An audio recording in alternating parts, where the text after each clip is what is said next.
Tesla dans le collimateur des sénateurs pour pratiques trompeuses.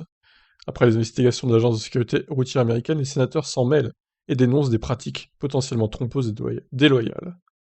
Alors je sais pas ce qui se passe concernant Tesla aux États-Unis, mais là c'est terrible, hein. On dirait qu'il y a une cabale contre eux, quoi. Aux États-Unis, les inquiétudes montent au sujet des technologies d'assistance à la conduite de l'entreprise. Cette frénésie monte alors que le 11e accident depuis 2018, mettant en scène une voiture Tesla, survenait cette semaine. En réaction, l'agence de sécurité routière américaine annonçait ouvrir une enquête afin de déterminer les risques que présente l'autopilote des véhicules Tesla. Aujourd'hui, les sénateurs s'en mêlent. Dans un courrier adressé à l'autorité de la concurrence américaine, dont l'AFP a obtenu une copie, Richard Blumenthal et Edward Markey, sénateurs démocrates du Connecticut et du Massachusetts, écrivent: Nous vous demandons instamment d'ouvrir rapidement une enquête sur les pratiques potentiellement trompeuses et déloyales dans la publicité et la commercialisation des véhicules Tesla munis de systèmes d'assistance à la conduite. Les sénateurs pointent du doigt les technologies FSD et autopilote. Selon eux, Tesla fait croire aux automobilistes que les véhicules peuvent se conduire seuls, ils précisent. Les déclarations répétées de Tesla et M. Musk sur la capacité des véhicules témoignent d'un mépris profondément inquiétant pour la sécurité des usages sur la route. Des usagers, hein, je pense. Je crois qu'il y a une faute dans l'article. Leurs affirmations font courir aux conducteurs de Tesla ainsi qu'au public des risques de blessures ou de décès.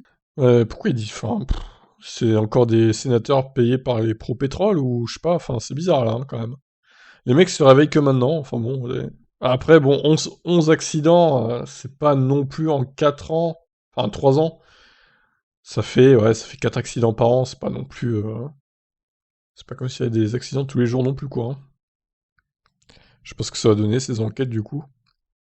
Pour l'heure, ni Tesla ni Elon Musk n'ont réagi à ces accusations. Contacté par Presse Citron, Tesla France n'a pas souhaité commenter. En se rendant sur le site officiel de la marque, nous pouvons d'ores et déjà obtenir quelques éléments de réponse. Dans la section consacrée à l'autopilote, le discours marketing est en effet axé sur la conduite semi-autonome.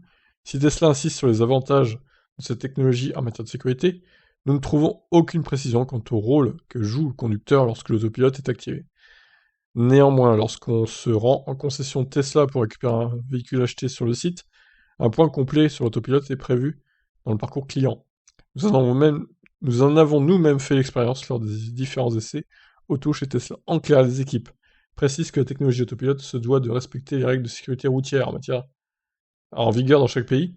En France, il est par exemple interdit de ne pas tenir le volant, même avec l'autopilote. Ainsi, lorsqu'on active cette fonction, nous devons garder une pression sur le volant.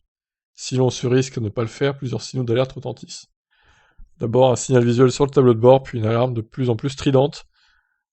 Si le conducteur persiste à ne pas tenir le volant, le véhicule s'arrête automatiquement sur le bas-côté et les équipes Tesla sont averties. Un appel est alors passé pour vérifier que le conducteur va bien.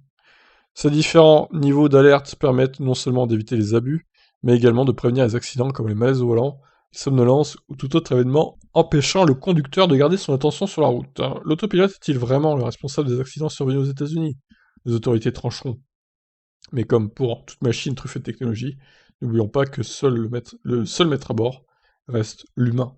Et oui, belle conclusion, belle conclusion. Bon, bah je sais pas ce que ça va donner ces enquêtes, en tout cas on sent qu'il y a quand même un acharnement sur Tesla et sur ces technologies depuis quelques semaines, là, c'est un peu étonnant. Bon, eh bien je vous laisse réagir, qu'est-ce que vous en pensez de cet acharnement sur Tesla aux États-Unis?